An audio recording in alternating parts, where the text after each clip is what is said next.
امام بخاری رحمت الله علیه یو بل مسله ذکر کړی ده. نبی علیه الصلاه والسلام حدیث ته کله چې سړی په قبر کې خودل شي، کله سړی د دنیا نه ولاړ شي، بیا دا سړی په قبر کې اوري چې هغه ته مونږ حیات النبی مسله وایو، سماع موتا.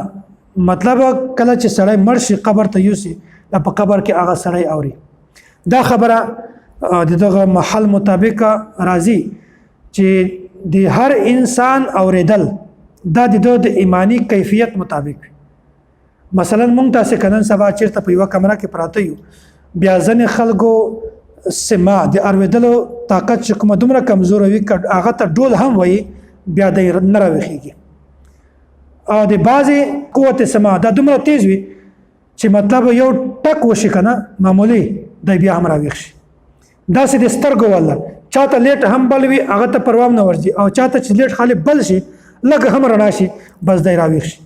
داسې د انسان په قبر کې د اورېدلو باره کې د ایمانی کیفیت ته به کتل کېږي چې د چا ایمانی کیفیت زیات وي دا سړی به اوري، زر به اوري یا به تیز اوري، او که د چا ایمانی کیفیت کمزوری وي هغه سړی به یا سوکه اوري یا به اوري نه.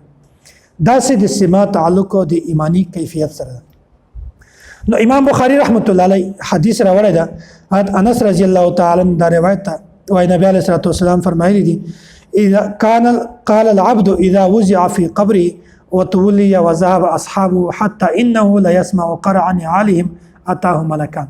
او چې کله سړی په قبر کې خودل شي، بیا په هغه وخت کې چې دنه خلک ولاړ شي، بیا هغه مړی چې کومه ده هغه د یو خلکو د پښو आवाज اوري، اتاه ملکان، بیا فرشتي راځي، بیا سوال او جواب شروع شي. نو نبی علیه الصلاه والسلام دا خبره ثابتوي چې سماع موتا شته، په قبر کې سړی اوري. امام بخاری رحمت الله علیه هم دغه مذهب قائل ده، هم دا خبره بیانوي چې سماع موتا شته، مړی اوري. خو غیر مقلدین دا خبره کله هم نه مني، لکه څرنګه چې په دا مسله کې د مماتیانو اختلاف ته، داسې د غیر مقلدینو هم اختلاف ته. مونږ فتوا په مماتیانو باندې لګو، ولې په غیر مقلدینو باندې لګو؟ مونږ په مماتیانو باندې 3 قسمه فتوی لګو چې اهل سنت والجماعت نه خارج دي، په دې پسې لمونځ کول مکروه تحریمي دي، واجب الاعاده ده. نو هغه مذهب خو د غیر مقلدینو هم ده، په دې باندې ولې فتوا نه لګوي؟ بلکې اصل عموما د مازه مسایلو متعلق ته ځنې خلک وایي چې په غیر مقلدینو پسې لمونځ کېږي. بهرحال چې د دې مسله د دې مذهب دا د مماتیانو غوندې شه، بیا څرنګه لمونځ پسې کوي؟